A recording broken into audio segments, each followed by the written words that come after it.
ni sam bulu binakatali ni bulu binakatali na wakanda ni sam cuma na kapi binakani kuya kapi ni singa morong bukan ni kuan like terus ang bulu katol ni singa ni pulang go cune sa pulang katol sa cuna ngani na pulang go sa namado mengo sa notaba cuku kina na pulo cune sa tanah kita baka endo tal na bulu ntar itu cuku ningi itu go sa sanga ningi berber malum sa tolo sarang na toso ni kaloko na toso ni singa kena bi madawan dang reda kana moni tu cunga sali forum buku tali sali moni madawan do tal na madawu sa ntato betul na bi mama ni ambaki ni no ni bula o tingan ko sa taba di siro ni chulai o kusita sa ta sorta lenda kay kita tala sa sing sudu tal tu apa tawas na sa taba tala ndo na ambaki to tolo na to siningaw na ndo na kay sa kawai chukin bakali na matin tu ngono ngona kena sa lo rai tu bakali na kandi buka na temai na kandi buka sena temai sa lo rai tu bakali bu mai na sa sabara kakina mana buli kuni nonto bonong ko mai lo toka oi dona matin di ke lo rengo ni rau tenin donan rau 5,50 na properties donan rau 5,50 na vale mai lo toka sa soleng sartu ngabang dua na kandi buka oh ana to manda takaboko ya o ko na kandi buka ko baka na kandi o ko ni duru mana lalang kani nonto vale ko kani sarang na kau na bloko nandur ni bale ko baka kani o kana bale ko ni doro ngono tu kan kita salah sa kasur bale ngonei ani sa rumah na kandi buka sena ta karongan ni kensa Laure juga ni donan rau 5,50 na property melu toka sa sekali roni ta ka indona ka na property ngo o ko ni sa rumah na temait sa kandi buka na pale me baya na kanga sana ta kira sana don misal pas walalai sindo atas sa sindo don mento tawan sana kanga sana kin sana sin rau ni na buka pinaka kita leo sana basura kisana Wondong pula, oh bukan juga kena ita baru ko, warna internet dan silim ni koko sang cari mon lilim. Maka tu kan kan? Nak kancing ayo ko buka. Oi. Kila nak kanci? Iyo. Patampan ako.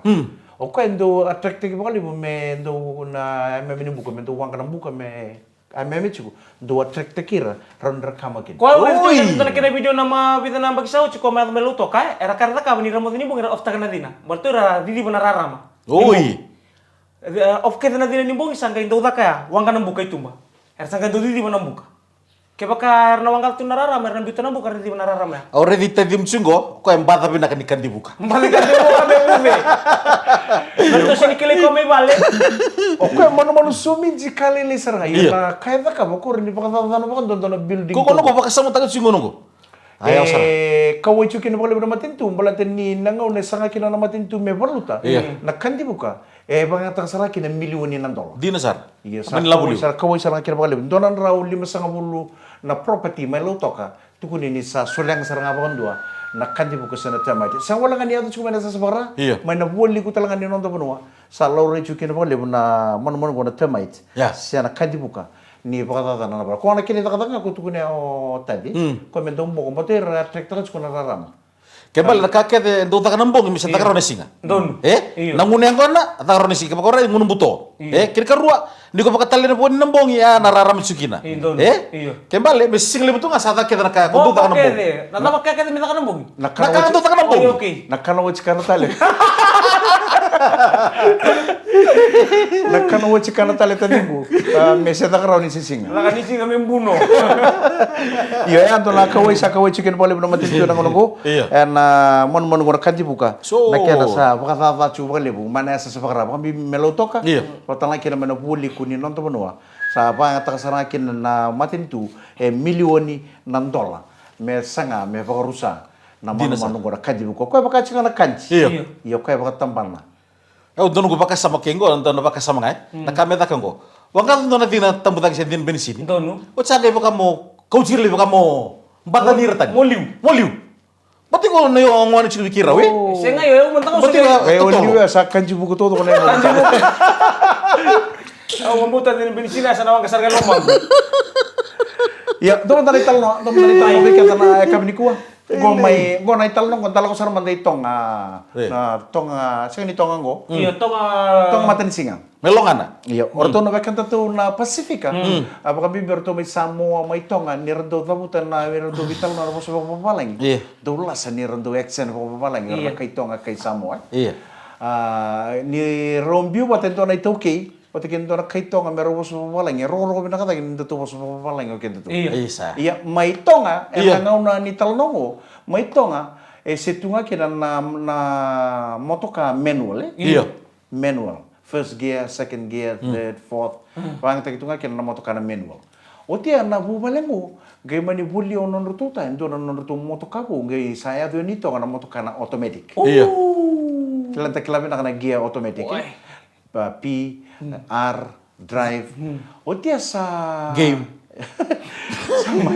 sa gay sini tuku na ako biar to na bubali na ko sa bula mo endo na motoka kabo. Iya. Sa sagini bakata ko na nonrutu motoka manual. Manual, iya. Ocha naman tayo matagalin si Borowa, yan rang automani ko nako po sa rubital no sa kita man. Iya. Ya sar ko, son, good morning. Oi. Good morning, Dad. What you gonna do after breakfast? Oh, nothing, Dad. Make sure after breakfast we're gonna go to Nuku Alofa Iya. to do some shopping for mom. Okay, don't worry, Dad. Ocha ngar katalaw sa rumo to kamero sali shopping. Iya. Tambi nga bang ngoni? Guys, saya tak naman ito kinagi. Abisaw. Sam do tadi tunggu. Au nono mo sa tele mo nang giya sa ilito nang giya. Sir ko man. Dad, is this a new car? Oh, yes, son. Sorry, I forgot to tell you. I bought a new car for the family. Yeah. This is not like the one we had before. Yeah. This is what we call an automatic car. Before, Yeah. the one we were using, the old car, it is called a manual car. Yeah. This is an automatic car. This is one of the fastest car in the kingdom of Tonga. Whole kingdom. The whole kingdom of Tonga, this is the fastest one. Father? Yes, this is the fastest car in the kingdom of Tonga. Rosa, rebo tunga romerong gana market, ngay pastekira undo na motoka. Sibits tunga may pas. Sinibera sa talong manevita. Kinroa. Iya, tunong sa ko, Ted, you said this is one of the fastest car in the kingdom of Tonga. Yes, what happened, son? One car just drove us past full speed. Yeah. Sinibera sa Rocco Villanueva. Don't worry, son. You look at the Kia over here, the Kia of the car, the P is for the park. Yeah. When you stop the car, you put the Kia on the P. Yeah. The P is for the park. Yeah. When you want to move the car forward, Yeah. you put the Kia on the T. Yeah. The T is for the drive. Yeah. Don't forget, this is one of the fastest car in the kingdom of Tonga. Yeah. Gaya reta longan, gaya reta na R. Yeah. Don't worry, son. Yeah. This is one of the fastest car in the kingdom of Tonga. If we want to put on race with that car, we put the Kia on the R. The R is for the race. Dito ka mo din mo. Ano dito ko Baka suka-suka yung muring ko. Baker's Fresh, Breakfast Crackers, and VTFM. Dito ka mo din.